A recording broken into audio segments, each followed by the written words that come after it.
అందరికీ నమస్కారం. నా పేరు పాపారావు.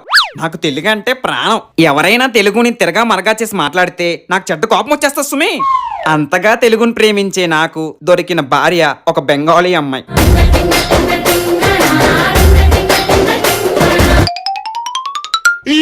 ఏం చేస్తున్నావే? అగ్గి పడుతున్నాను జీ. నీ మొహం మండ. అది అగ్గి పడుతున్నాను కాదు, సిగ్గుపడుతున్నాను అనాలి. ఏది రెండు ముక్కలు తెలుగులో మాట్లాడు. ప్రియమైన భర్త గాడికి. అది గాడు కాదమ్మా, ప్రియమైన భర్త గారు అనాలి. ప్రియమైన భర్త గారికి నాది పునస్కారములు.